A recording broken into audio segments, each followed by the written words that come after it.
सड़कों पर संघर्ष करेगा एक आदिवासी नेता किरोड़ी लाल, मेहनत करेगा किरोड़ी लाल, लेकिन जब सत्ता में राज करने का मौका आएगा तो राज करेगा भजन लाल। और जितनी तकलीफ इस बार भारतीय जनता पार्टी को आदिवासी नेताओं से, दलित और पिछड़े लोगों से हुई, उतनी तो कभी नहीं हुई।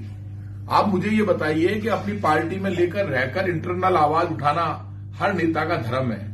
यदि किसी नेता ने अपना धर्म निभा दिया और ये कह दिया कि सरकार में भ्रष्टाचार हो रहा है, 7 करोड़ की रोज बजरी निकल रही है, तो उस पर तो आप बोल नहीं रहे। आप बहाना कर रहे हैं कि ये जो इन्होंने कहा कि मेरे फोन टेप होते हैं, इसलिए आपने ये गलत आवाज उठाई है, तो आप जवाब दे दो उसमें। आप इतनी सी बात पर अब डॉक्टर किरोड़ी लाल मीणा को निपटाने की तैयारी आपने कर ली।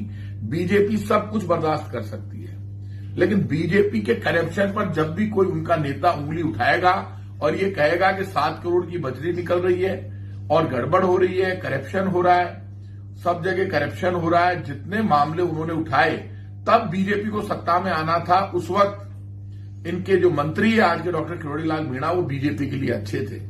आज बीजेपी को तकलीफ शुरू हो गई है, क्योंकि बीजेपी के करप्शन के ऊपर इन्होंने हाथ उठा दिया और कह दिया कि 7 करोड़ की बजरी रोज निकल रही है, रोज करप्शन हो रहा है। अब बीजेपी ने कारण बताओ नोटिस दिया है, डॉक्टर किरोड़ी लाल मीणा की छुट्टी करने की तैयारी बीजेपी ने कर ली है। अब सब लोगों को समझ लेना चाहिए, जो भी बीजेपी के करप्शन के खिलाफ बोलेगा, वो चाहे इनका खुद का आदमी हो, चाहे इनको सत्ता में लाने वाला हो, उसके साथ वैसा ही होगा जैसा इनको नोटिस देकर किया गया है।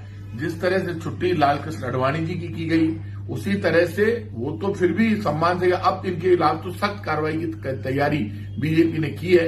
ये मानकर चलना, बीजेपी किसी की सगी नहीं है। चाहे कुछ भी कर दे बीजेपी के लिए कोई भी नेता, कितनी मेहनत कर ले, संघर्ष कर ले, लेकिन जब मौका आता है, वो सच बोलता है, भ्रष्टाचार के खिलाफ बोलता है या बीजेपी को आईना दिखाता है, तब उसके खिलाफ इस तरह की सख्त कार्रवाई होती है। वो आज बीजेपी ने दिखा दिया कि बीजेपी ना डॉक्टर किरोड़ी लाल की सगी है, ना आदिवासियों की, ना एससी की, ना एसटी की, ना पिछड़े की, ना दलित की और ना किसी और की, किसी की सगी नहीं है।